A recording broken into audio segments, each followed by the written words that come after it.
woman is priceless. Bo Nkommo. Emma so on for so upon. Bo Nkommo. If you educate a woman, you educate a nation. Bo Nkommo. Eto betray or how be a dawa reni muno. Bo Nkommo. Who neto betray? She ama me a bua. Bo Nkommo. Bo Nkommo. 106.3.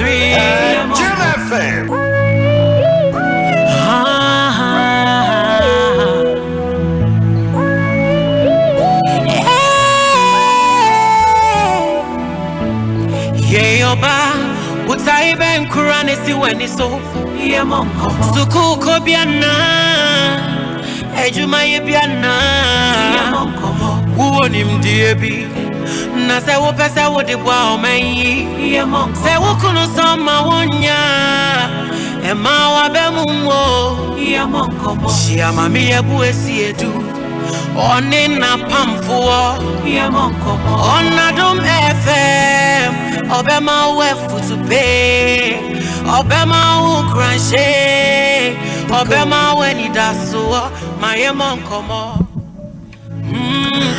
Menafo enwumre yi memoajo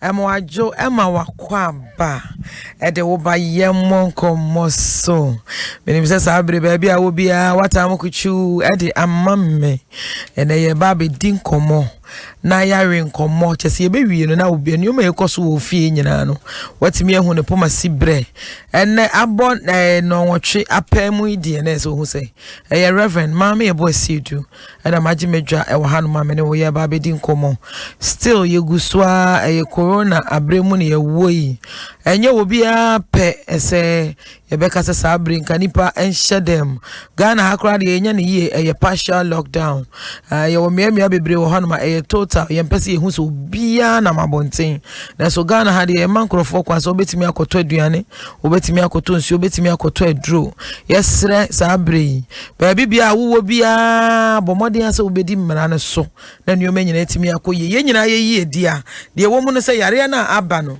se wo bi a obi nnim de wo bi obi nnim no uhu se obi ba na se nipa no so wo bi se woni bi obi nnim eno so ntine ehu pa etimi sro se ba bia wo bi a no memfa ni agro manwen se eye ansem bi na aba anase nkrofo bi na enye omo yare anase yare bi na aba na wo de uhu se nkrofo awunti wo de obechinchin a yesre Ghana ha na ya akoye te se asobrache na America ne Italy ni amiamia bebre yi ye efise na omodwen se ade ne wachire emmeto onda no eno abi ne ye no the time my case yen kwhye dem last 2 weeks ago na ye nipa womo enya bi ne na it was just a little over 200 say aye ka say yen nam over 600 meaning say edosu yi ye kwa na ye koye nim no nanso yare no nokwasem ni se wo wan movie wo wan ko ba bia yare no so won ko ba bia until so be ye wadwen se wo be movie ti ye pamo chew yesre se yenka se yi ekomo de wa wo de ekoto waduane na bedi na memfa na se mini sika nti efise no kwasem ma menka no kura bi nkyira wo ha no mo ye nyina ye nim da ye bepie o na ye nim efise enye Ghana happen na enya ye yare ya na se yare na aba ha no mo efri baabi na aba be pie hanso na so hwe American po omo wo sika wo hwe Italy Spain omo health facilities ekwa animu ni ade a wo hwe nsem a ekoso wo hono ma se de anioma na age nsem na besinne omunya ho aduro besinne omuntimi nso ano na besinne nipa wua na ewu na se wo de toto Africa ye kra de ye hospital se wo hoyi ye ka se nipa be ye jese bro no ba akoso kra nipa kogu ha wa hwe ya ni nyina be ye ma na ekire wo se ye no esese ye mmom kra no ye bo ye ho ban kese no kwasem ni na do ne nkrofo oma ya de ye president enti enne wo hwe ayi outside media ni ade a obi a ebo na do abaso Africa ha obi ebo na do abaso se wode emra ni ade aba aka me no mienu a ye bedi yende so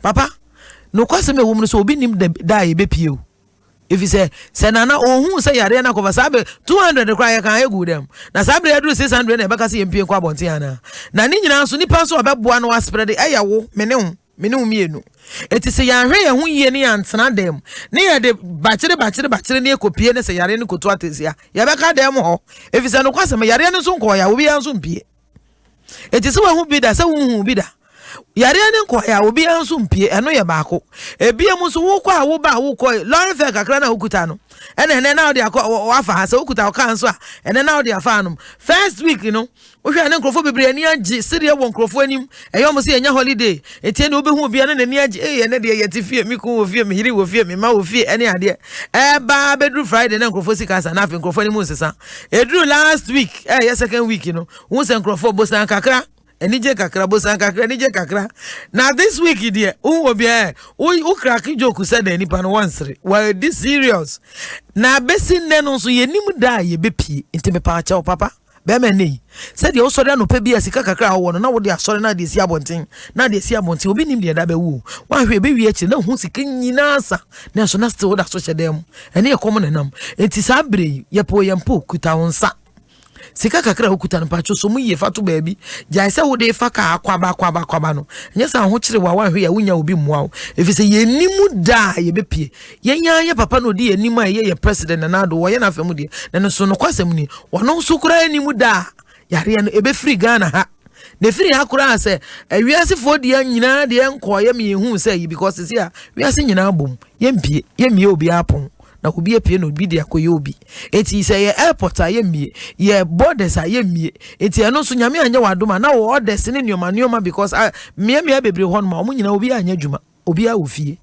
eti me pa wo chew shefi na usika kakra hokuta no kuraso sa bre ne ebehu ma papa sa bre ne ebehu ema de yefo ema nyansafo a ewofia obetimi akura fi sika kakra wo bia wa ye nkwan kakra wa ye froye kakra enyi sa bre ye ni so chen yo sa wo pese wo di aduane a anwata animu wo pese wo di aduane a ayi enama kakra ka hihye mu pa dia ene na wo nye serious kakra bia wo ku benya de ama wo bomodian sa wo be sonso ene gari kakra no akoto a wo betimi de ayi salmon kra wo betimi hwe oba wani bre amemedi hia da wo ntimi nim sa de tie Wabanyanza for betime di Samo bakukra uye wadu betime di 1 week ma ye froye fensio bebre tomatoes no chi mu maje ne dos wo mu a na mu chi ne mu ye doko a aben wie no betime di nsu awo no ene ye ta ho wo sa kakra ye say wa bon spread de ade agu aso wo betime die ma am ama ne betima na say we betima okoto no betime die aye aduane e ma the whole week kuretimi aso because who expect say Ghana ban kura wa ya ade yedi nuane ba kom mia na no Nigerians bi omuguru ehum yesre so say eh Ghana for the manyanefo na ye nipadom ye da ben na Buhari ka so be cheduane a ebe so hwan na so hwan enso Ghana ha ye enti be pa mo chew mo me appreciate ye mpanifo no na kakra ho so be yese ho so be bo wa ho ban no wa bo osika ho ban no wa bo obusua ho ban no me pa wo chew ye wate Sansuna utilities in Nanado Ababeka and a president Ababeka say for some time and I say for the next 3 months a light bill no water bill what they are saying me call a kaswa nyanya no e kwan ni so nyina wo yusu government nsuo ton man krofo yesi besi ne mo gusu ton besi ne yesi mo gusu ton man krofo ye kwa mo se aban meche mo china ya baba abechemo me ma report dada enti wo kire baba abechemo nkrofo afren ka so anyanya no muguso monya madwe se mo de mo sakra madwe enti nsuo no to na moto mo so amwa mia bebre pa chaw wuti baabi ne se nipa na enye ono na ebia boho ana watu a wobo ho ka na woton ne se eye aban nsuo ya na woton man nkrofo a me pa chaw bebo ya mane na ye be report na police fo abechi om enti pacho ka so anyanya no fo nyina sa akwan no so no yesi wo ho nyina omugusu tonso na akoka na omatu asam de ama wo kina ye beba abeche mo okina ye beba abeche mo nyame nhira mo sanso na ayi ablekuma farm milk junction yesi brigade everyone saying sorry na everyone saying yesi efiem but ye bo ayi bi ye bo omubo brigade also yes say brigade school say den yes say osofu bi efie bi omu de aya sori na omu de ensemu ekoso nyina omu ntie yes omu ye dede anopa awia enumere anopa awia ahomache ye ka say yes efie ran ye fra wo John Enkofo bebre a fra report yes e kan wabo ye mfita duku na se nyame so mba na wo som dia sa bere enkofo hye dem a omo so gu jamu na se obe wadwe se ode obe bie ayi omo timi boa na mete ayi dede no mic ni ade nyina yete wo yasom enkofo the report bebre bre yen wa hanom enti ablekuma farm milk junction bra john wo fie hanom a wo yese wo yire ne shop a ya de adane asori a mu ye dede a omo wo area mu nyina no ai te se de mu buru area ne so nti obi antimu nka no ya pa mo cha mu nya yansa nya sa wo chene bebe ya beche mu se ya kacha police for omo bewura baabi a lawlessness wo bia we will bring it to book eti ya pa mo cha enye se bi obi ba betena be intimidate obi but no kwasem ni obi hyedem na so mu dwan no ni sika asem on hyeda nkoyi na afi wo so ko bie nwum din anasa won kwa ati se de won kwa na wo de wo hunyame ani ompa ye de bible say wo pese ompa kwa hye ogokwa mu wo betimi abompa hye wo de mbompa ye ehun sa bre ye nyusu mic papa obi ani wa wo frɛ na wo ba sa bre ye nyusu mic eti manyipa asunkwa didi kakra mo amububo nwom wo mata ayi empotem no mabie di ho bia ba ahoro ne ade no. It's about time Ghana says here no kwasem ni lockdown echi no ya beche chinkrofo bebre nioma bebre besesa e wo Ghana hanom enti pacho sha se free nne na ye nyina ye fa discipline kakra ye fa ntra o manim because ya aboro so dodo enioma bebre wo honoma nipa ye de yepe ene ye de chinkrofo so wo area ete obi wo honoma bo so wo ye asori wo na fichire nyame ye nyame sofo ye me de so wo ye asori anya hwe kura bepa mu abaifo e wo area na so anya hwe enu so nkyere se disturb obi din na nyame som na wo som no enko ye obi bu nsam anase enu ti obi ko kase wo ma asori enti asofo na nyame afrɛ mu no nyame frɛ wa ene nimdie ni nyansa ne nam eti se nyame frɛ wa fa nimdie kakra to fa nyansa kakra to mpato ma wo sesesi a ese mo obi ama menko bie wo mic na nko angira ho nye didi saa ngu nkrofo asum ma nkrofo asum kwa didi kakra efi se to de bia na asofo bitimi ye te se de asa wonko na asofo bebre ya kokotako nya nyame na wo som no wan kasa na waso ede na wo gu ayi efi se yesu bai no wode asumdue ene baaye eti ya pamochew yesrepa obi ampa sumdue ma ne ho na saa breya ye nyina ye hyehye damu obi enya sumdue kakra wode beda na ekoba ne se obi a ye na je waso ne men se me de we ya na meye asofo momu kura mu ade na wo wi a wo so preach a kire hwan wa bia ade ne wo ye dede kura gu nkofo ka kire kura wo mfi obi wo kura wo hu so obi ye dede na se okobo na ma so ye baifo mimi yesofo I know what I'm talking about nipa bebre ye me akura me dan na chi sofo bi so wo hon mo no so saa no so ye o mu hwe Yesakra ya brabo ene nyame adom me ne sofo Apostle Emmanuel Yinkum ene wa sofo na want to say when corona every week bia neoma asesa nkrofo asesa obi asesa as a first week na excitement ni wo tubo nkrofo ehyeja say akọ holidays ni ade second week no omusika esa na afi na neoma na jacket ni ko na afi aka normal shirts ewa third week afi watch t-shirt afi next week with the singlet pen beba so for lockdown we but idea message bibi we bet make bibi kakra che Ghana for na afi ashase yo mpacho we dem me che etiefo nyina so na I just want me pese obi a owo lockdown bia etiase se the fact say you lockdown doesn't mean say we are locked out nyankopon ema kwan ma nyoma sisi just for personal development say ebetimi aboa yankasa na yetumi so develop ye ho ewo no nyamem ye develop ye ho ewo adaso anyame de ma ye mu ye develop ye ho eni so ade hu na nyame de ama yen nti bi o ma aban ne se yente na fie na yentumi ntena ase na yensunsua na yenwoshe yensa yen separate ye ho ama yan spread yare no don't just stay at home say wuti fie keke wo eni so ade hu atwa bibi to ho write the objectives of the dream, the goals of the dream, the vision, everything about it.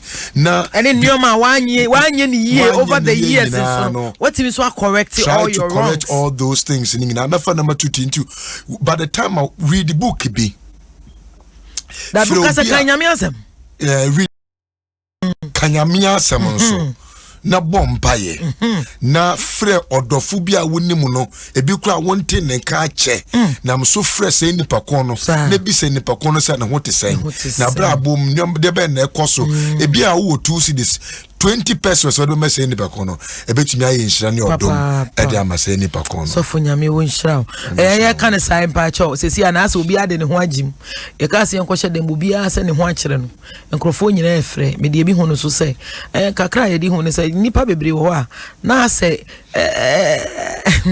ena kwa ne enkrofo bi o ho ye me nwa enkrofo bi a minimum ye adwuma license officer na me hu o mada bi a sika hye o mo ho ne ne oto ade a o che obi a wo say take the change obi oto ade o si keep the change what is ene bebre sresre sika eno so kire se Ghana hanom no the culture of savings no nipa bebre mfa ebinim fa ne se wo a wo ye adwuma wo ebia wo ye busum ye adwuma ye hye da etua okape wo pe na wo betimi di sika to etu se ekɔ hye dem kakra no nipa bebre no mu wo sika pa o but obia anwen ho se ye bekɔ akɔ dem sa abre mu eti wo a wo nye sika every day wo di a wo se o wo kyene bi beba oh wachine bi baba mo so amoye artisans akrofo de nwuma mama mo nye ni yie mo ntire mo nye ni yie wo se na ho akere wo enioma bi wo hot and this time say the soft kan no obia wo hwe wabra bom na wo hwe enioma nka wa nye ni yie wo hwe sika bi anka bekuta wa nka obetimi di aye bibi na so wo wi sika ni nyina na odwen sa de eche bi beba obo okra week I promise you no sa week na ka ye good dem na no kwasem be wo mu za me pa cha wo so wa wo fie sika bi ekuta obia sa abre de wo mani pa kakra eye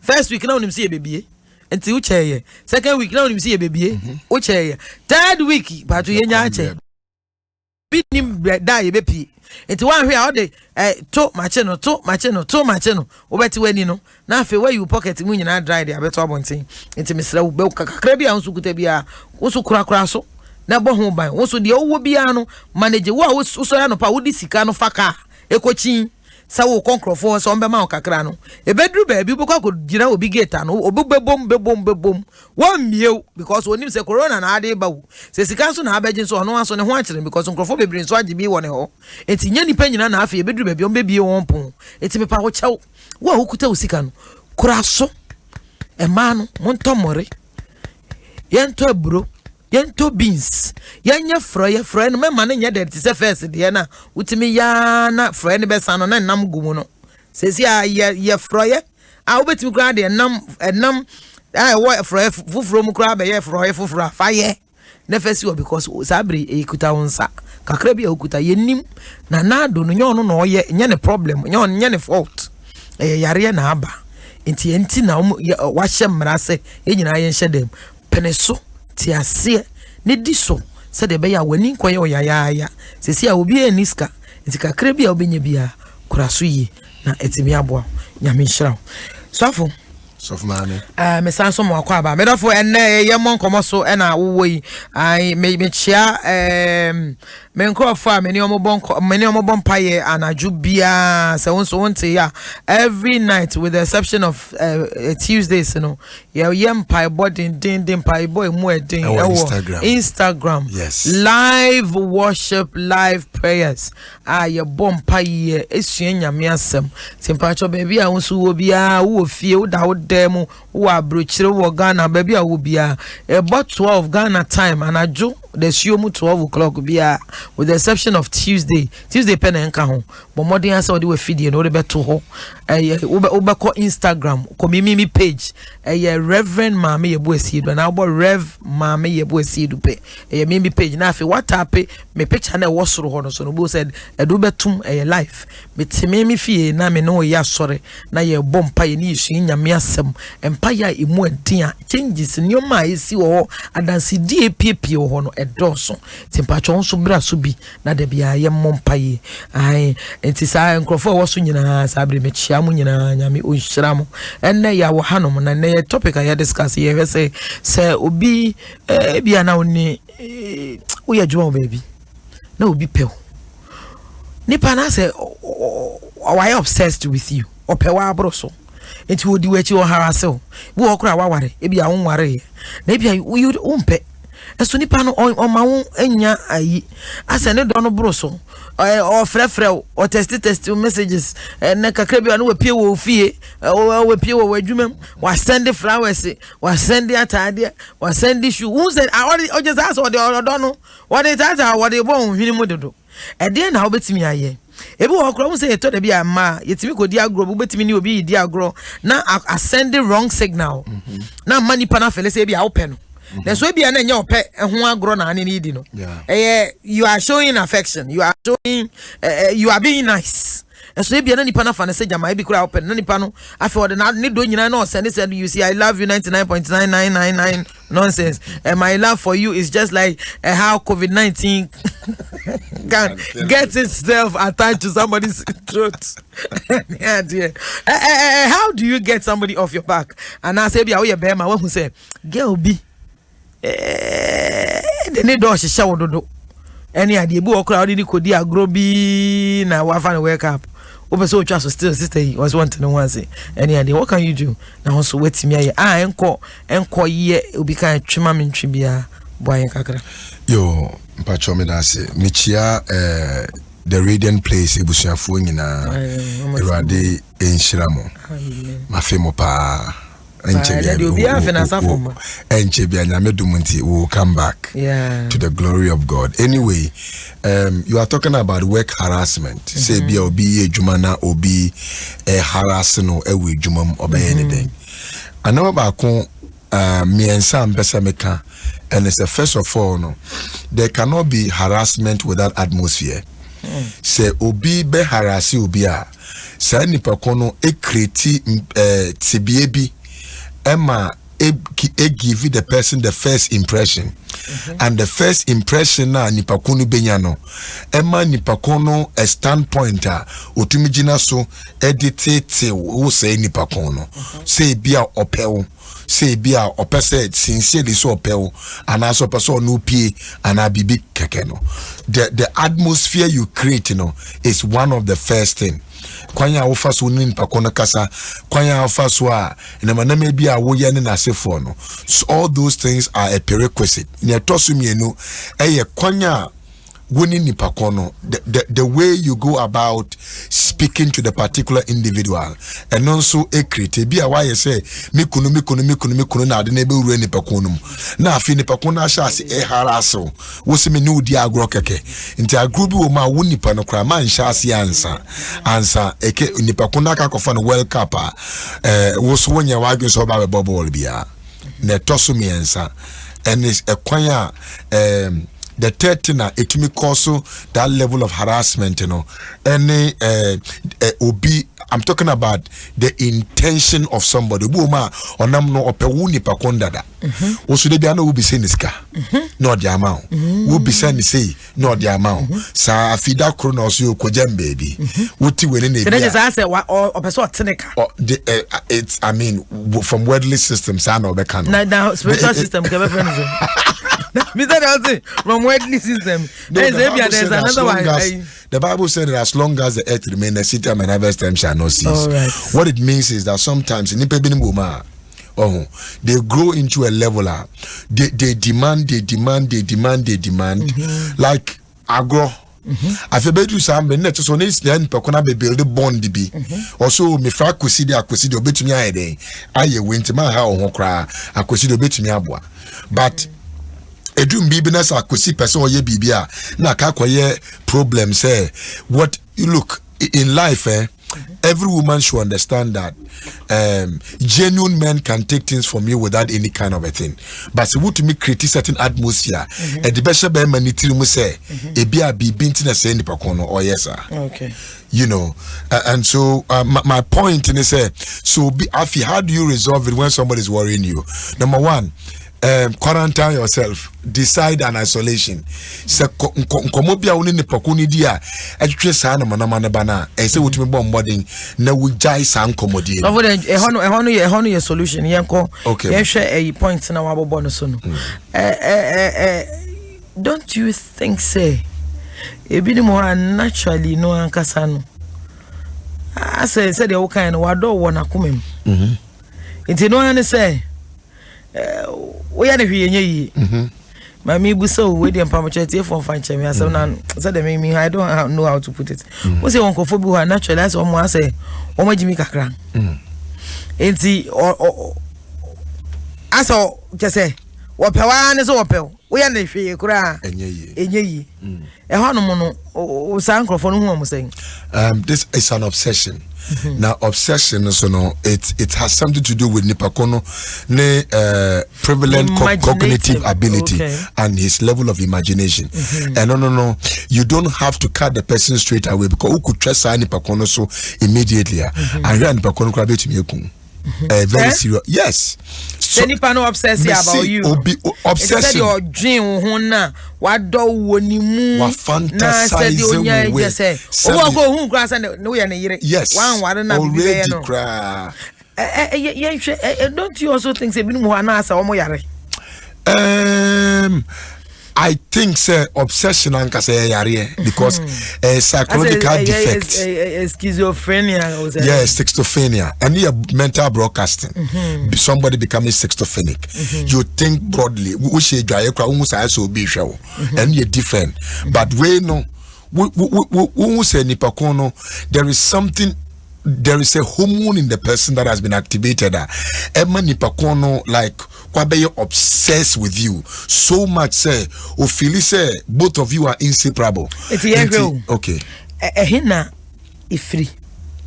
Sa nipa na ono obsess ana wado obi ye ne hwienye ye obema bi ho oba bi ne kwanante obi wo kra obi hu no otonti wo kwa hu no duro no ma no ache no so ache no se de guy ne sere keke no so sere ene ade no wa fa ne saja ma guy ne pe no enti afi ne se de oka no na afi akeka ebeduru ba bi na afi opeso ye afi guy ne ye ne so de bi mempe na afi akoda ne problem ye wo ma bi so ho no nya tu ne ni si so se wo na wo do oba bia kura obehu so ne obi one oba ne kwa kokontokwa ebe ye oba ofie no ye nneoma hono no onu aduane ma se won pre dia oba ka se wa ne me antena dia ne oni obi antena e wo hono mo sa ye hwe says sa dia ne efri hin na omo sa ankrofo na omo sa problem e betena o madwi the source of obsession. Okay, first of all no oba mebu o mo oba akoko no pa oba sabi wako school kakra no pa oba ebi anani ebi ana wase kakra ana no pa oba nso a oye industrious obo ne homebody oye adwuma kakra ne we hu say nipa kona we hu say no mani nyina santan wo say oba anim etimi yesa but don't you also think say obi so ha na onyi no ebia that's the next point. Okay, koso. Okay, into the first. And then me no hear discuss you. Tell me man kwa me kasa. Oh, ye na na kasa. Into no the first thing no, and it's a booma we who the exact perfect description of Nimia or feel say or Warren like the perfect or bow no unyanko be Warren. O feel say. Into no. Na e wana dwene muso say onu nie. Ne medulla is the medulla oblongata. What?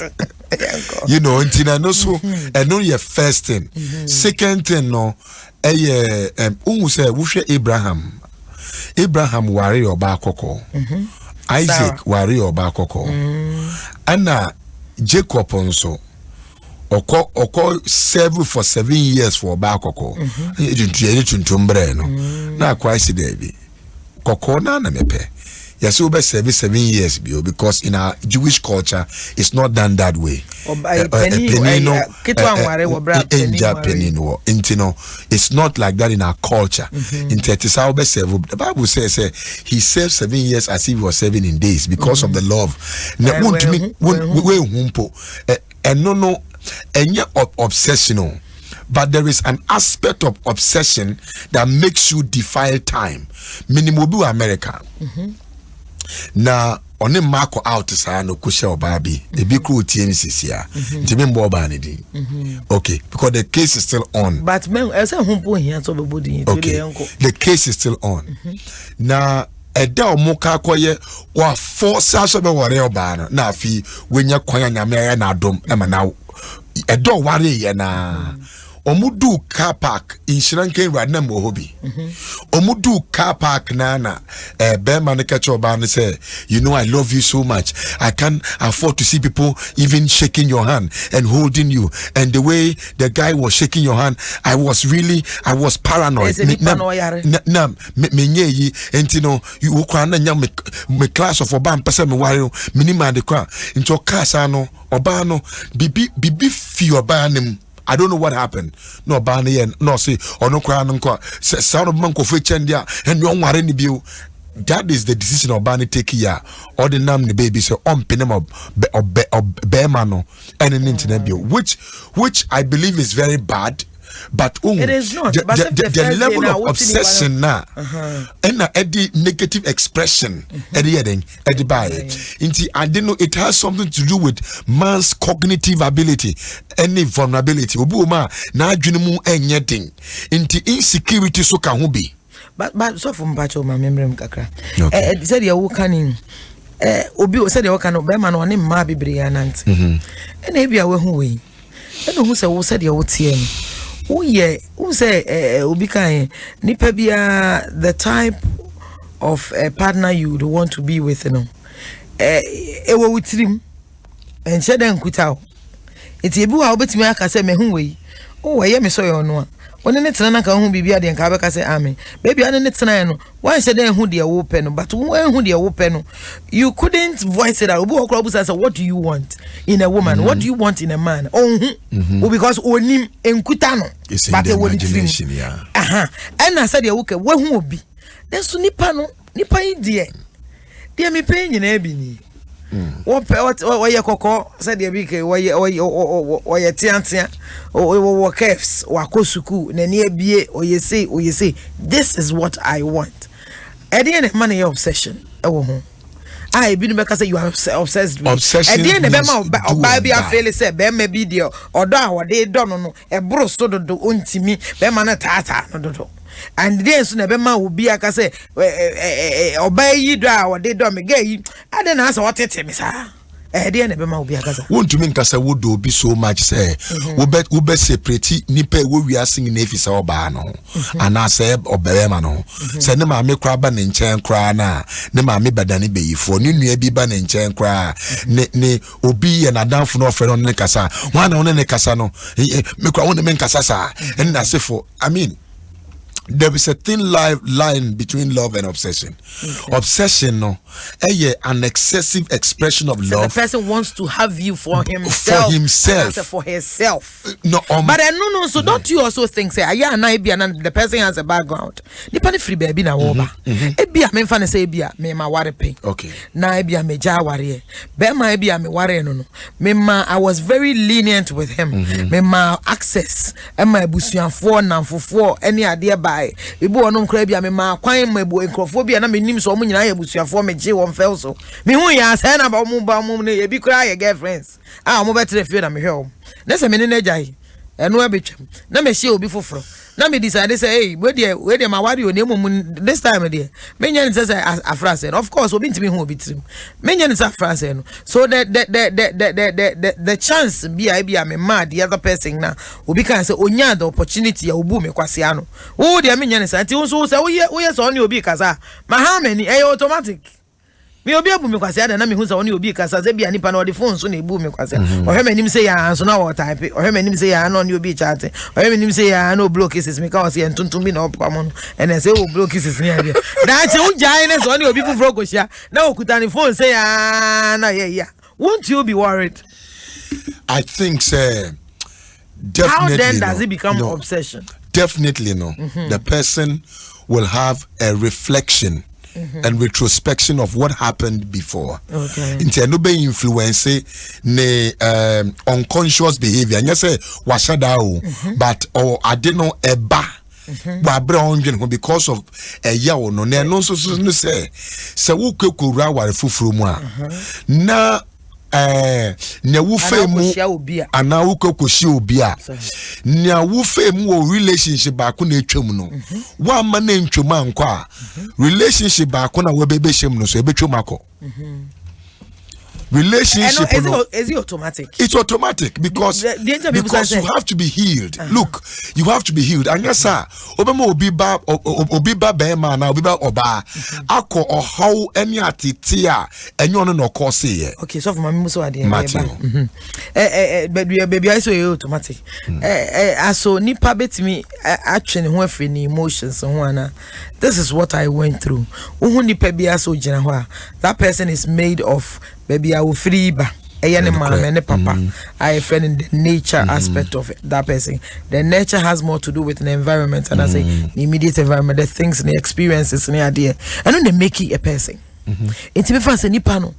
Truly, this is what I experienced. Meet me a kati a hoi free my brabum na document me hakase me formati. Na makase me honey ma kati free ho. Because how your money makes me who I am. And yes, I went through a very bitter relationship. It has become part and parcel of me.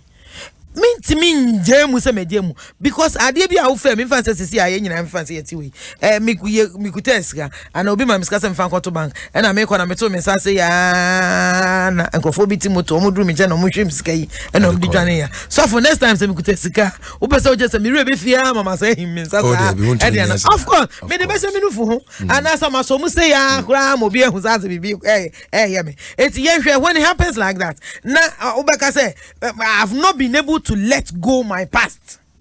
Is that it? The scenario, okay? Definitely no.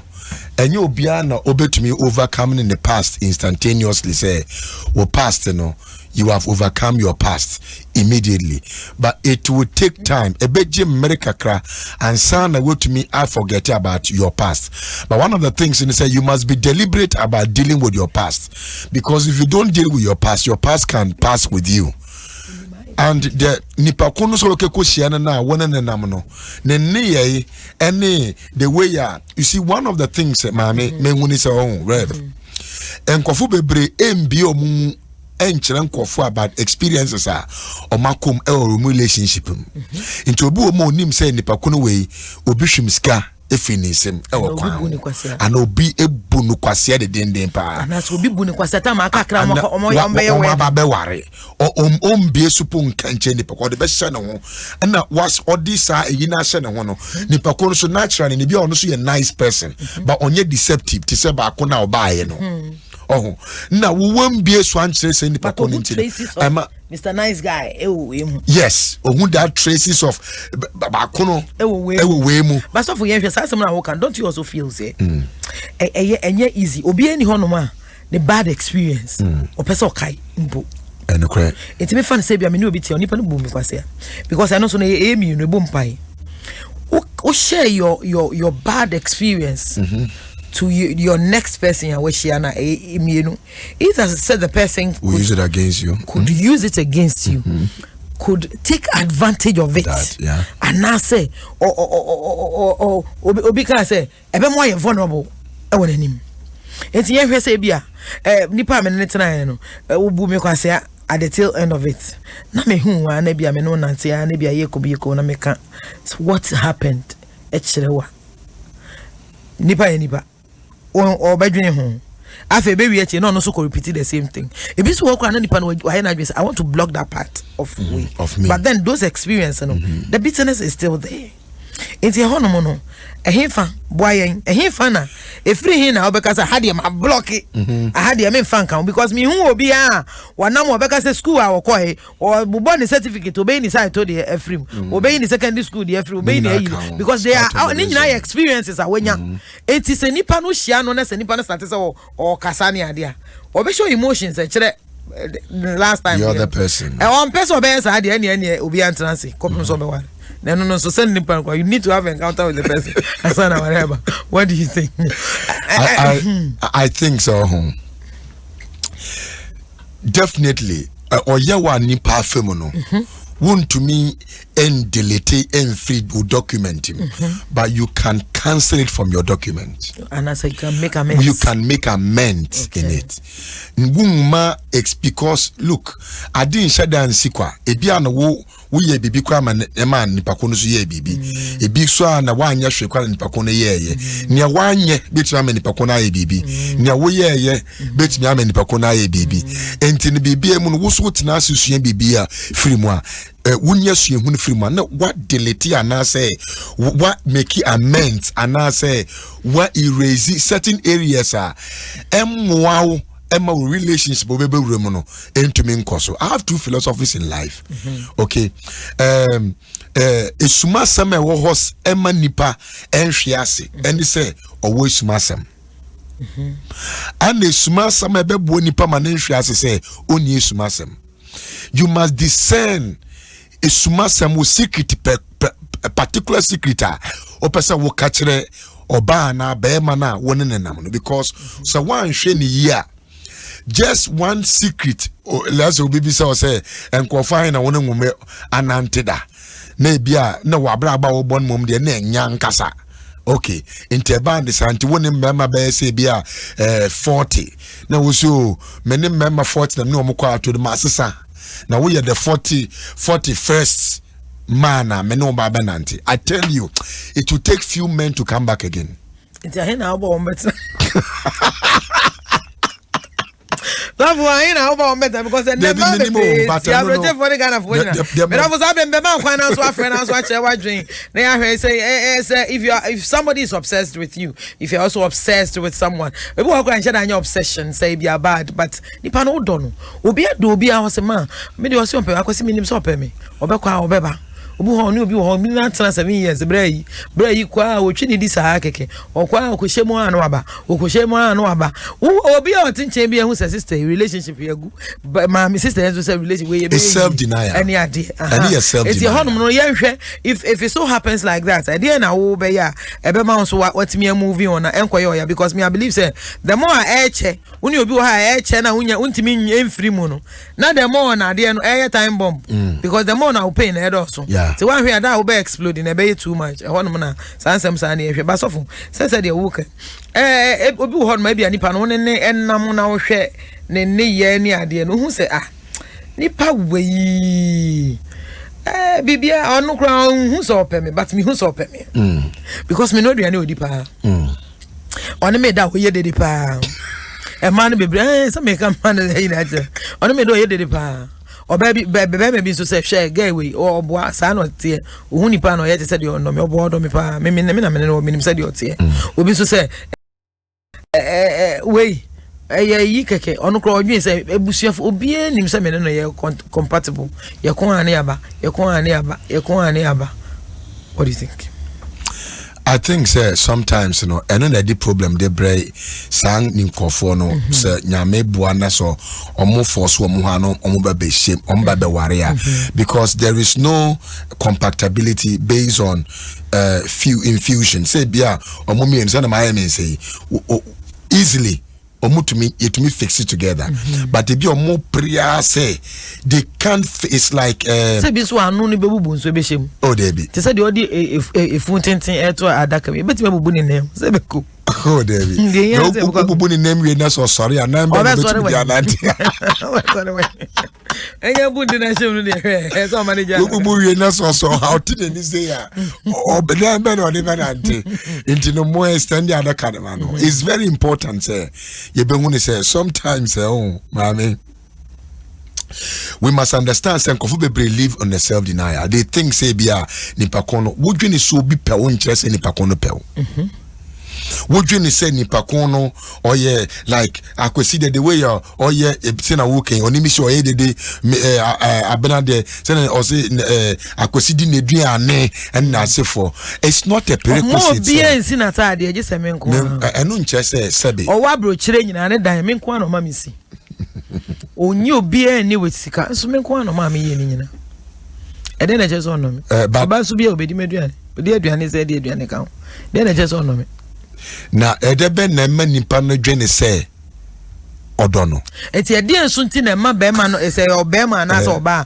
ono so won no no ntimi nka nkire no ma nipa no so fantasize about him or her na nipa no ededi na chi ode na adwe nyina esi ne so say be minim say yi ye hwe me mu so one scenario ba ko Ghana hanom ma yi ma omo ko manim kakra obi free middle class to the upper class any omo makosuku kakra omo so aware omo duru omo aware mfie so enye se mema ba badodo na mi hu se omo problem no say obi ha mema bu ni kwasia di ni sika saa it's the next person say nipa no ono so oba na bi why obsessed with sika ni bi te say so for income de o sika o say senti mi pebe be me bi say na be me bi fufuro so e won junction ono so won achi a ono de o nche de ni sika saa onu ni level but ono won pe no any ade eso obi mema di sika saa we decided to hanya she so for income me ya me sanka no enti o de ma me fa me ma bray a chance bray your junction wa man a chance ba o man a chance no obey den e na wa gine di say anko for di music ba we di o ma hear me sa I think say you want to mean the same thing na won different result adia wo ye am kofu di wusika no sesia na ni ono so ono pewa why obsessed with you wo pesa wona netina no want to mean the same mistake be with the person say what ti wusika man kofu momudi ya we so aba betiti wusika di ama no say bi ono no relationship na mo na mu what wusika ma omo say because office bi a ombe ware o man ware o nyame aye wadum nipa ko na ba wa kwemu a ese wutumi wuto obu ase wo say nipa ko no wo steady say nipa ko ni ye what I said na wo mfa wusika bi emfa nkan ko ma say nipa ko no ochina obahwe nipa ko no kra wo ngune bio enti from me dear from my own perspective dear because everything in life is about perspective. It determines one's productivity in life.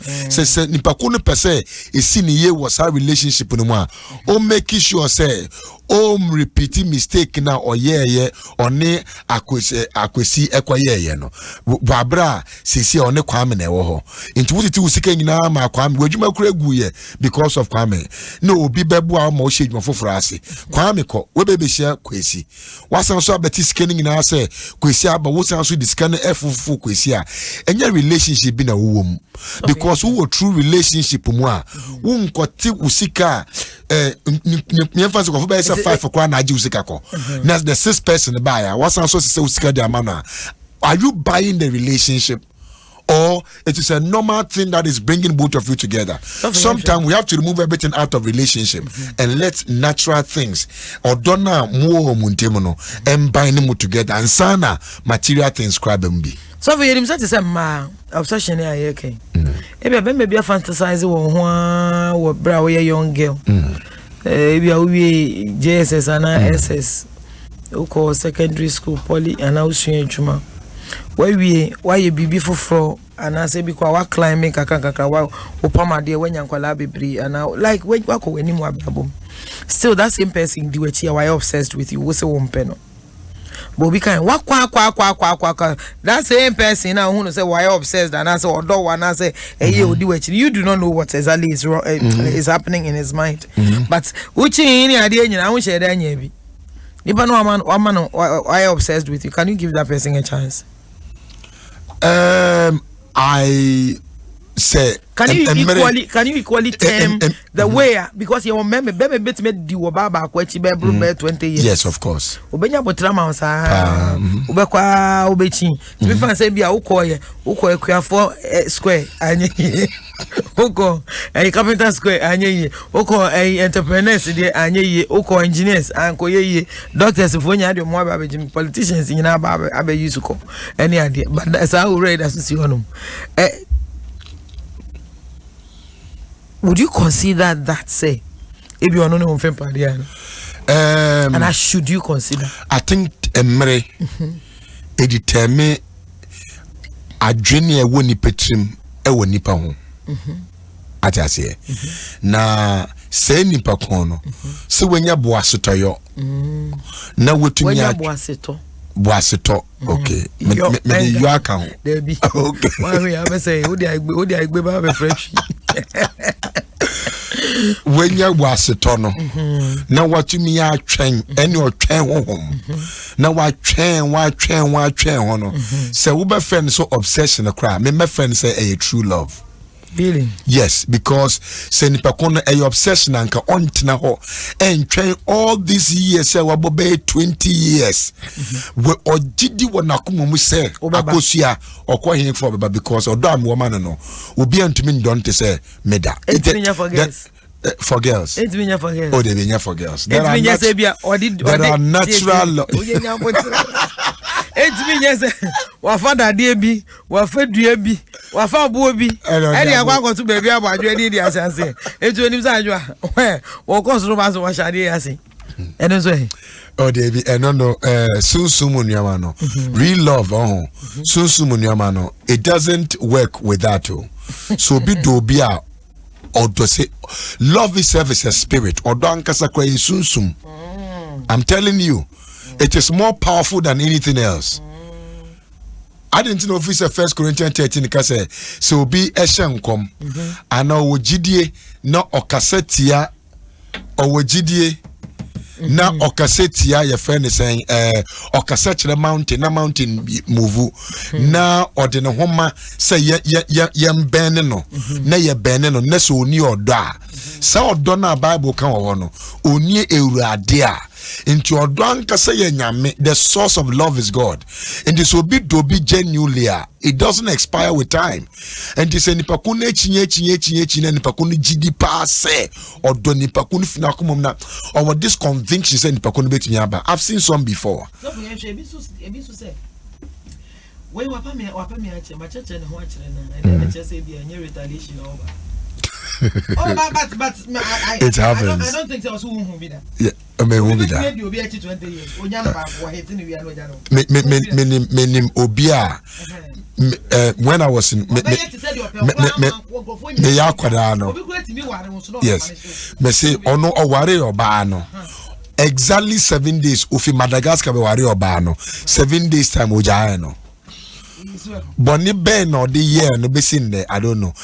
And the man was like Odinechiche, but they were dating before. And no calling in us or saying this kind of the bro ban so on for you man. I mean nimni CEO. 7 days no jam dey bia no ko here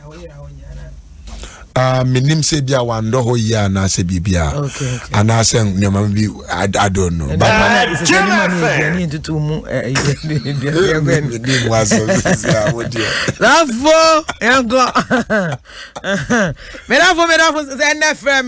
obsession. Say ebi obi ado nya obsession keke bia or don't transfer. Obi do wa me kura me question is answer na obebe mu mami musa. Udo be how beka say nipa na obsessed with you ana. Say udo obi do na udo no back how beka say nipa odo. Don't you feel say anytime we be obi beka say obi do me do no. Na che say ya koyet say me do no form. Ana nipa na do no wasoro. And it's like a me dono. And no soon na me hunu say nipa na do me no. And as a nipa na do me do no. But so obi do obi odo ya odo e bro so. Is there anything like too much love? No, there's not too much love. Because o baby do be maybe odo no every day. Constant me so nte. Sanso na be maybe so do baby o pese said you almost any say any day every day be they want to do things to renew it. Eti aba ne say na obi be ka say guy we dey automated do dey ni uka say o dey ma hwa dey oba dey make say onye bi o because akwasi tena hatwem oba say you akwasi bacho watch run o waja to be ma o see you. Do you feel say Emma me no nkwa obi na obi ani show you so me no nkwa obi na say mo hwe yan na mo hwe yan kwa shine bacho ba check mam na mentimi enka me Facebook na me hwe me comments. Do you feel say ene say the ni party no ya do ya ho say ya mai echirana are men ready to handle the love of a genuine woman odon? I think so. Are they jabotre are they ready to manage sa odon? And are women also ready to manage the genuine love coming from our men? I think say mom bet me I absorb the strength of love if he bear my or because naturally no mema dono eighty kakra is that mado because a mano but who's that one can me the bow when you tell me then I didn't said your old dotty minimum just who don't hear short term short live that be someone I make how can you say that? Oh, if you want to argue it out then it means you have a problem with it. I don't have a problem because you say be so back at you say didn't make us me interview go for be I'm say mema wodo e chempa just say be man sia nipa odo no o beka say ne don e short lived obviously say woni obi ho na won don bebre odo na kopem baby bo say wa akora wabre na dani eyini ade do you feel say ene amen ntina je say won say oni be ma ho o feel say so oba odo be ma enough no na meka asem bi esi asem so when the Bible said in Ephesians chapter number 5 say mbema monno monyerenom se na Kristo Yesu edo asafo no no ode ne ho eyeden eba for man na ma so no momre mo ho ase enhye mu nkonum ase no sa asem na Bible mo ankasa mu nkonum no do you know say when you read Ephesians chapter number 5 verse 32 Bible ka say me say na nyame o ka wo ho no Paul ka say eyisumasem na o kasa afa asafo no ho or kasafa asafo. He was not talking about marriage. He was using marriage as a metaphor to explain. Or kasafa asafo. In verse 33 no or advice but nevertheless verse 33 or say nevertheless I also advise you say mbema endo omo yerenom sanya omodo omo ankasa mo ho na maso emfa buo emfa mamunkunum. What the Bible is trying to say here is that there is a tendency say mema. You see, God will not ask you to do something that is easy for you to do. Okay. And in mema no, wosha ye wo don problem. And na wosha man so mo ho brase ho problem. And in Yankopon yes say way I insist. So this is my point. Okay. Entina me erade me ka say mo mema no mo no na man so mo mbre mo ase. The problem about women is submission. The problem about men is love. And to say yengina between meet here halfway, we will all, because the men see submission as love. To men no so ba bre no wase obu ntwe no 7 eduane no ye we di ma no ye we o massage ne nan o ye we ni nama o akosi metimi aboa metimi ayesei o menkonkofa mkose nsuo ni ma be ma hunu se eyodo. Okay. Enti wo ka che be ma se wo do no doesn't mean anything to the man. But send no in action in the area of submission.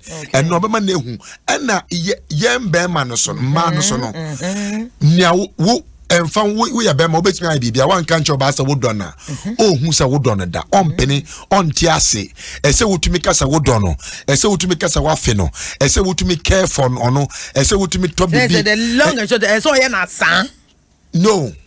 And yes, so to me can you feel in each no? Okay. But Bema no one can channel na say wo bre once na wo ye nyoma bia e hia say oba to me ye. Na wo bre once say na say na ne obeka cho say ye bia wo ya. Bema to me hu say oba we de odom yampa. But say see odo no abeye too much verbal. Oh, without any form of action. Yes. Okay. And no na any problem be bre abrege we asi mo no. Because before say osan you be emoji say I love you and flowers and all those things and no yodo. No. A time will come be man be hwe wa ho brase and say na wo ya wa de say na wutie no senya wo toto wo nyoma ye senya wo and no be na hu say ampa say oh akosi wa bre maminyi wutai ma enye se maminyi umpabwa o bra woduane aye ready afio bebedu na afi na be 2 hours kra 3 hours me ba o me ebi kra wo mfi no kra oka kodani mu ase ne na ready obezo ba we podium na me wunye djuma bi asa be wuti fie enso so no ma ba 2-3 hours ne meduane kra anya ready there are things be ma hwa ye kasa oba we dome nti ma no munjanka so mbeka che so mo dom mema na mo mre mo ho ase na mo fa wo can school of thought na ofele say oba ka che be ma so do no when you are saying it there must be an equivalent action to it now nipa kunu to meyere no ka so do me no kure because I have seen it by action say you to practicalize it on Facebook obi ka so do wade no action ben no be it can action here me action ben let me no na me ka say tio say who oba be ma na sorry okay kodware bibia bia na breakfast are ready oh no na mo hu say wo do no onu be ma na say o person say for a man or equate odo or equate care to love submission to love care and submission to love yes it is the fact that we dream ho wa dream aduane obedi ho at a particular time wa dream atade ho wa dream tirinwi ho wa dream hwinimu nwi a apie aye white etimi achin futuro ani ade na menye we ma no enye adwuma when a woman mera for abre frame and hanu ma yede ankasa enye adwuma frame and also can be chere me ye hwe enne ye hwe ebinum say obsession obi do na de bia okacho I love you I will die for you obi send you messages obi send you flowers obi to akrantie de brew obi ewo fufu be ma bi hon ma ewie bia bo so wa soma ne abrew aduane bibi kakra bi ukan we na ne wa geso de bia se wo gigigige so saa ne ade how would you know say the all can na say the someone wo kan equal to odo and say nipa no e bia why obsessed de keke onyawo obi wan the obsession de ma hu no say obsession dodo na ya na de open say no better sister yi me hwese de ogina wo pa ni nufu be ye do ubo me hwese de otie pa ni to be ye do see and no na ma wo that's the difference between because they are no ye no and say that anya de bia e beneficial to mumienu they don't give up easily on a lady or a man. I know say obi so are obsessed no say eventually onyawa you can see say there was something in particular about you and no na or I it's ensure that anya say now you in totality na opel but bibi wo ho na ye either say wo ye ne fe and I say your baby so wo say na say when want to girl be say on the second day Japan and in the dark ni whole aspiration say wa brabo munyina say o second day Japan Kennedy or the better social media until I'm a make no Kennedy I want you to sleep with me me person me dakeke ba ko pe na me fanyi me din me da for friend me 0302 216561 and 0302 216562 frame na yeni nkomo betimi so send me message a 0207 939870 WhatsApp message na makan na kama e de amount but your frame so no wadwom afidie no phone no na wadwom no na wo de waso aba eyine ho wadwom radio no na wo de waso aba phone no pe ho na me no makasa fem why say the be ya obi nso betimi anya bi aka be no for frame me na so ka bibi kire me enne ye check nyo me bi ha wo hwa say obi ehun na wo do so do be ma pa ana be ma na ode odo no ba no wani gine ho wo be ka say ode odo tata me dodo asa oba ha dodo oto ade bre me dodo oba be no si ya wa ma me ka so dodo yo ma me fa me kwa ma ne so hello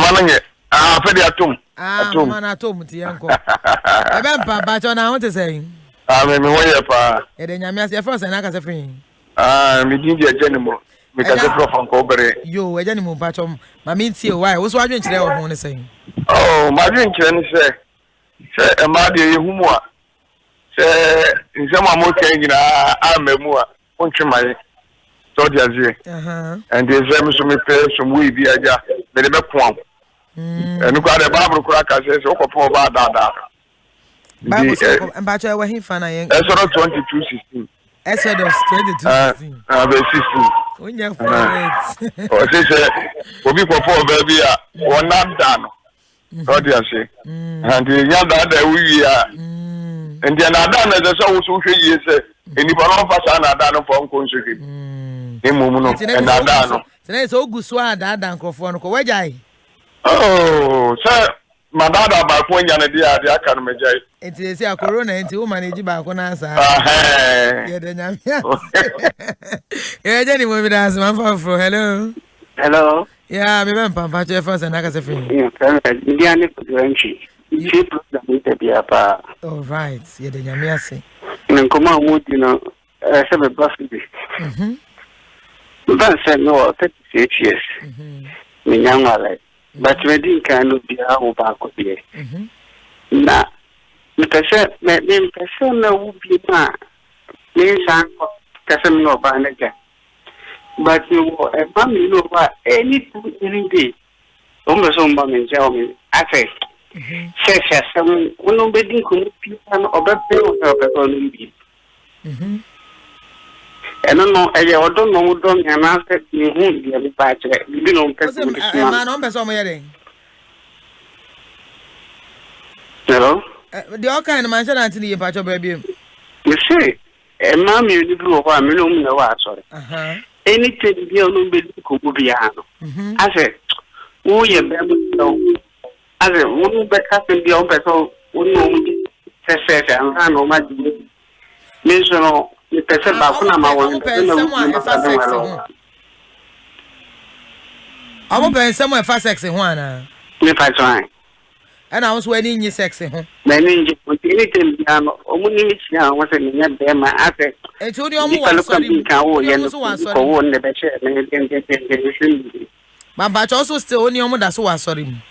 You know, that's what sorry. And I be almost sex as him.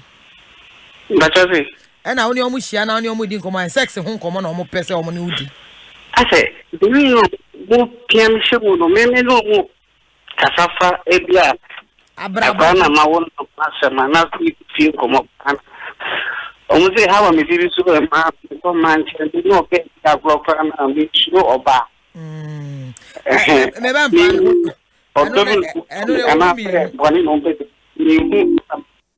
Yo mpacha de fatu so na yen kasa na online mu nye e de omu se sa nwema na ewo mu mienu e either say ebia na omu hye de hu wo sexual chemistry no e papa obi ho no ma omu hye de hu se oni oba bia e di nkomoda enti obi ha na omu kan hwe se obi kan o sexual orientation e te say o be man kura wo ho na so be man kura sorry any idea na so person hwe se wo nkomodi e fa ho right say omo bedwin afa ho eno ye one and e bi so ho a na wo ye ne saa na omo asay na omo asay obu ha na o ye saa na okeka akohwe se opeso okoso kura ahwe nyame so pa ni ye ni se yi ya ani unu akwa sorry na uka se ma no nyame so pa ni ye ni se yi ya mami e boa efo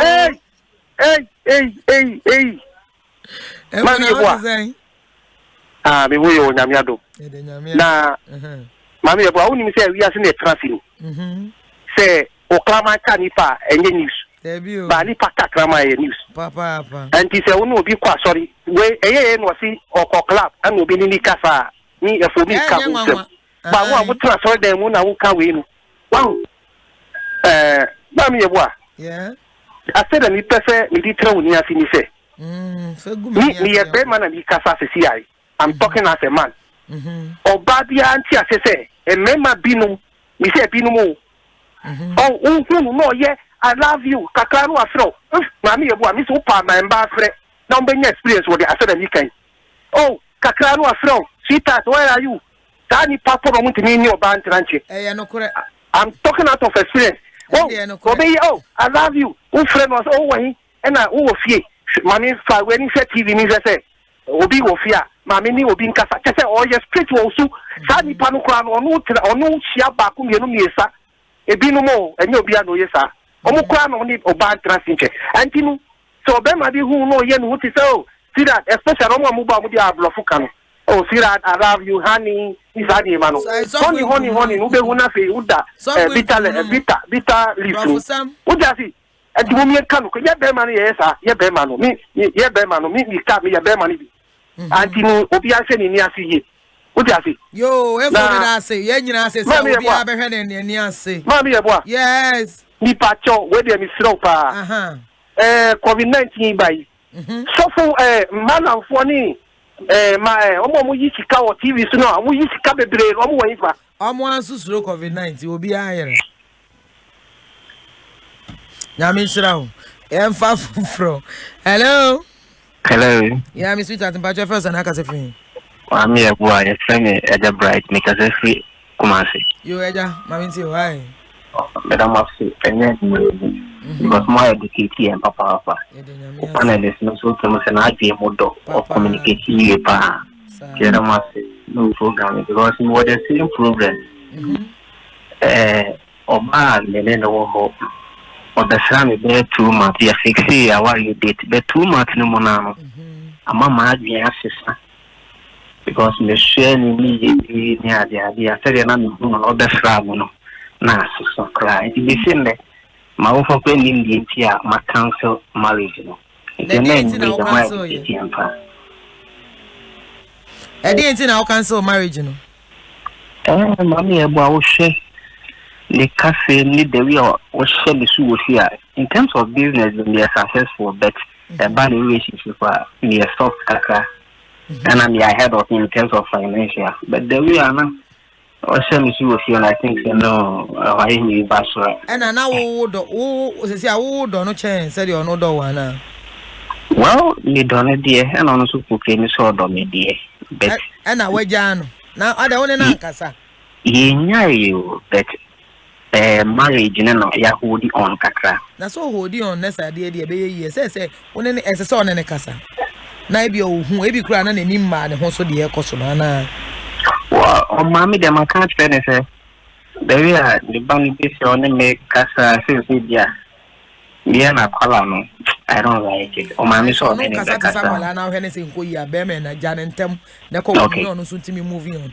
me ma ade ne nkonkon ho no ne nko ete se de wo banzo ma ende nko yi what you say okay the woman no so on obi a etena se ne se nipa no ekoba ne sa se nipa no owo soro ebro so especially oba na sempo wo sika kra no ntimi mra ne ho ase nhye wase a recipe for disaster eno de se wo ye be ma wo free muntem sa so na be ma bi so ho no na so wo sika bebre na se ebi ofele se one ho ofe enti ode na ho ofe ne bro ba bi so na be ya tia ne be ye bufuo ni ade a oba wo free muntem e be bo se nya aware de free muntem e aware de try to manage it because who yansa na okọ nyame hira ho be me na me da se yen ko obi waso all right yemra studio hanomo I make on Facebook akra na messages in the doors one said the man must involve other women other individuals who have wisdom to talk to her or better still he can tell his wife to stop and I say obi so adwen chere no o say obi a oni obi ho na nipa no suban a wo da ne din wani nye ho so mo obi na nipa no one ne kasa please mommy can I have your number I'm patch me am the number betuja and sana Cynthia Fonsi oh I'm watching you live from Israel, Tel Aviv. Happy birthday to Nana Say. Tomorrow is my birthday. Tomorrow is my birthday too. May God bless us and give us all our heart desires in Jesus' name. Nyame onshira wonso.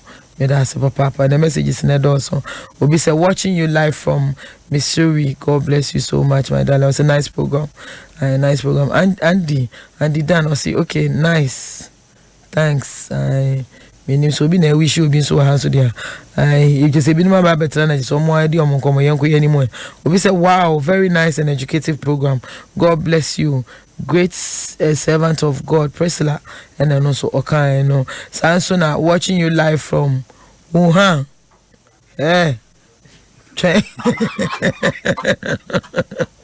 Me check you oyi. Me va me machine nemra. Me blow no oyi Facebook we na me here. We are watching you live from Wuhan. Ba no kwasem nie. Ye hu mo plight bebe ye say Chinese for no. Omo hamadrin wo hono mo etete mu.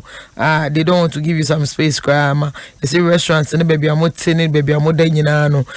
Yemma ama nkrofo ya stop munya nkrofo kra nchen na no obi de brem me den so pa me cho ye ne na do no mo kasa omo akra betim afọ mo ka om betua for the plane or you see tickets ne ade nyina basisi ano dynamics no edoso because heads of states ne nyoma omo nyina akoni ade nti omo guso deliberations. I'm sure say in good time no ye beba aba be famo na se mo akra mbonya kwan epi si akra de or maybe on borders and so people can now come out.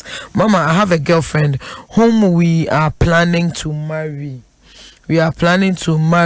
But she keeps on telling me that in her dreams to leave me, and she keeps on having those dreams. I don't understand. Janentem why? Nyafe no be because wonya sofo wonya difo. Nyafe na ko interpret dreams so I will be say mo ba be wan so there be obeso da bia na mo agai. Obeso da bia na mo agai de ono anka say spell doom for the relationship. So don't even think about it. Anyway be one man start relationship now hu no for twen one san na koye problem ama. Steven Annan or say hello mama. You do all. May God bless you too much. I'm watching you live from Italy. Yes, Steven Anna. Steven, I coming from in Bompa. Steven, Yami Uchao, Yami Shamopa. Pay gave. I said, Madam, some ladies don't learn from their past. You too. I say, Binu Mohon my hair. The Westian, the Akos one the past. Munina one says, oh, sa Michael Manny was a nice program. I'm watching you live from UK. Michael, making yami unsha papa. I'm sure say UK so I koso kakra be. And I say, please, can I have your number? But me we are me number better no more the amount. I'm a number kramabo. And one I'm born somewhere I love say they watching you from Takrade so for Nikrumfo Yami show papa. I'm learning something from it and as about it. You been more repeating messages. Good evening, mommy. Good, please. You don't read my messages. Ironically, I'm reading your messages. I'm reading your message, but no one will see a question. Vivian from Domi Pillar 2. Vivian, and no one Makai. Why? I say I don't read it, but I'm reading. But the other by answer no Makai. You being to say, please let that woman not entertain men in her life. Sofo, did we say something concerning a woman? And now, I say bia wafa through painful experience be more than it, you know. But so moving on. Said it's awful kind. Mommy, please, what about a lady spending on a man she claims yes, still receiving insults? I just will be on ma. Or boy bear mana and so bear man debi ana bear man channel pa receiving insult from others to use against you. And the person chance bear maybe on ma boy no let's just say at the chance so eka ho any idea and so be no kwase so boa obi na hwe na nipa no nya appreciative and patrojan ebi emu hwani ma obe ya ode be boa nipa na nya meme nyina na so boa wo mo be ma bi ho ma boa na se be obe ejimi for their to so bi ho ma on chia ne ho ma no onye ni bibi no na odi kakra support no but ma bebre so e o mati ko se be ma pen spend ye no so de enye ne sa oni obi hia enye be ma nko sika na ye de ye wan so betimi de kakra support na relationship no se emu mienu na mo wo mu de ana mo nyina moni etimi akwakoje mami good. I'm watching you live from my quarantine and stay home for the past 3 weeks. So please, fellow Ghanaians, stay home. Why? COVID-19 is very real. I draw and I know so the way by I was saying I said the when you know very real. Men, I say some men are just in a relationship just because of what they need no kore be ma bi wo hon ma wo pe obi atwa nenum spedede na je say wa ba be pe onya ni spedede wi na wa pe ne be bi atena esa so ne pa ne bi so tie we nya me ma pe oba ne mma nyina we have to be careful what we wish for. Most people can handle true love. It's true. So for a lot of people do not know how to handle true love. When you be one hour, say, "Sani pan, it's be dead do." Who say, "Obi be beat me from. Do you love me? Do you love me? Do you love?" Now I say, "Just say, oh, person cancel that. Oh, idea. Oh, you obi no that. It won't so na obi Jimmy achira usa hey keep udo." Na show no 20% pe sanso na oba bi so ha onya hu sa odo no pe agwazi medically wele na e wo si toilet ne ho no je ni o me hu nko a ene na me hieska me de me mobile money no wa hu sa odo no anti oba bi ho hwe na se na dwen mu ndo ampa chonchire no odo ai I'm watching you live from Osu. So for mama, bless you to my darling. Yes, Saki Jimmy, and the way by. I will say I'm watching you live from New York. Pepe Chuanan. Oh, Pepe Nyamin Shira also. Nyamin Shira Mopa. Asana, nice program. God bless you. Josephine Menu Nyamin Shira also. Also, I'm watching you.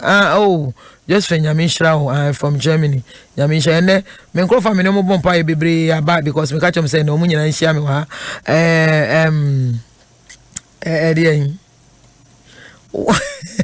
What the pastor is saying is very true, pa. Unfortunately, they say the pastor can mention that me because I can't say baby. So for them, I can't the true, pa. Who is this man? Wow, very deep. Jazz Skazi.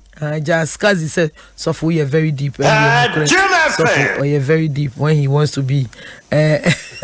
Na Akole Omanye wazi. He is the founder of the Radiant Place. I sorry for na omo say omo membership no. Afi no mde so na direction nyina e ba betuja. Both sexes need to agree on their one. So for nyango be kan adwa atre me. And so unfortunately me na mkuta platform. A woman who laughs is the gives good advice. Hey. Okay, where is Steven? Steven, the person trying to say, "Oh, baby, odo no, obema adwin papa na yengwe boy on your correct." But that's why I say ba no na fi so for den so for bacha last week na fi intimi so. Let's answer for game plays for nyina. Eradin Shramo. My last word is obsession about something should be on someone. So when you're obsessed will be one. Try to sit down and figure out what is making you to become very obsessed about the person. And then figure out how to be a quite a bit in your first one. Ubetumi Ephraim now what do nipakono in reality without being obsessed. If Okachi Obi say I can't do without you. I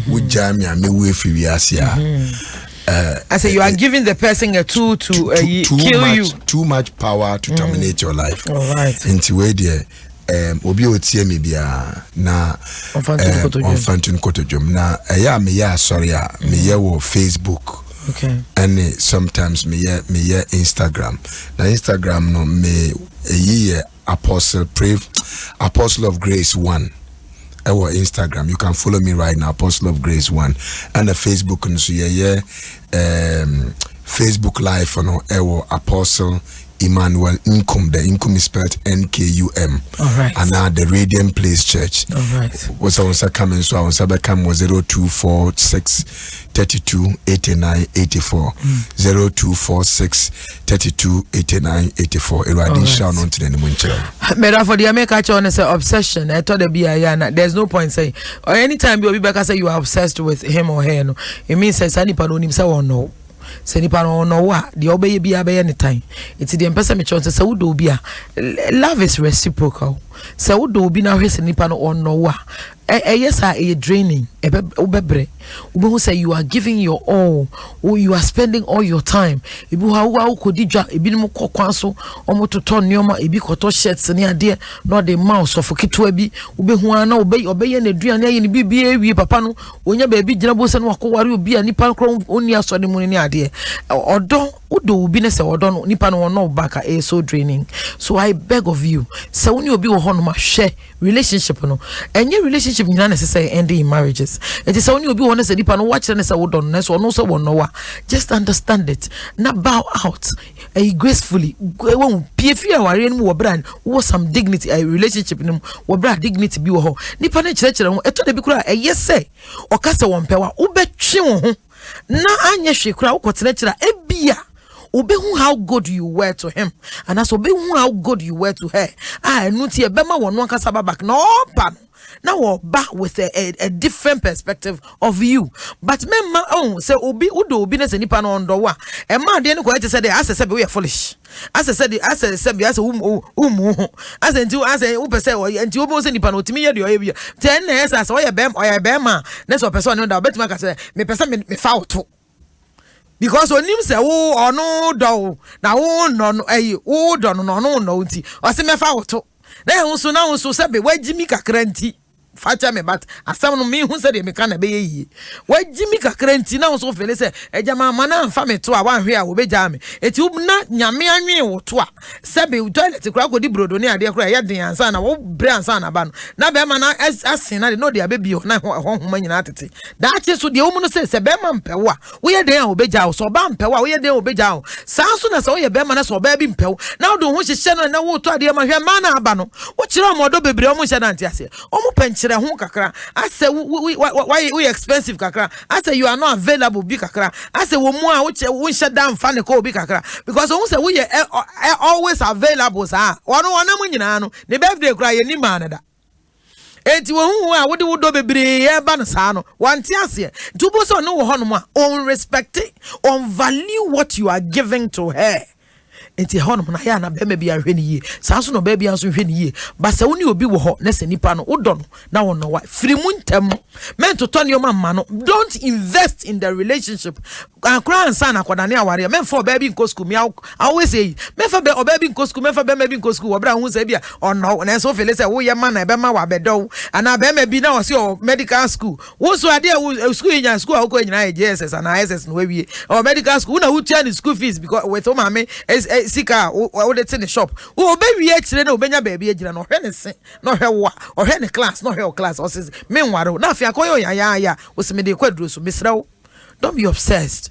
Men do obi mmroso men di obi achi mmroso udo no na odowa wona ntina na ni nye ho a mesrew frimu ewo nidie mu se de be ya wo kura da achi obi hu a obebu na so konante aba so ebinum so ho no ma wakase wagya no na so se meko but ewo mu a be ma ne se okay we de maba no aba bedi waduane aka ho na so apene no asan akọ no asan bedi waduane bedi obi ha onni be ma betena saa na be ma na ka jense we de opeso ware eduru time unye obi fofora na wokọ eso na hu se nipa no use me pa acho frimu before it's too late. If I'm a lady reverend mama ebo esidu nyame hira so oje brede bia na wotie me nsem hu no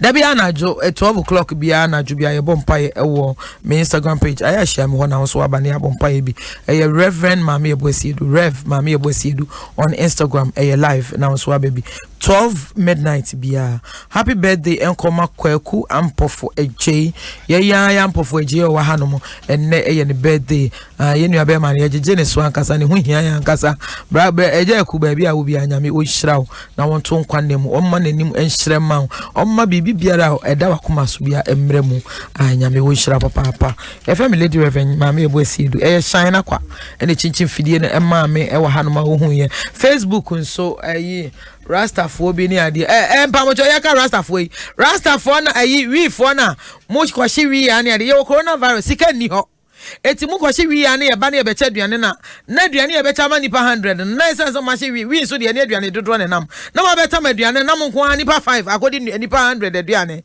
ye pamocho sa brei obi nkase ja wi ni hye na mo wo hye 3 hye 1 wo hye 5 hye 1 hye half piece because see a coronavirus sika ni wo kwahye a obeboda mo eti sa wo hye de a hye ne hu aduane a wo kodi ansa na wa hye na man hye na se ye ba yi aban ye becha aduane na wo mfa komo ani bre page aduane na monko amon kwatran se nkodi eno de yes aye ntwem ma nyame hyira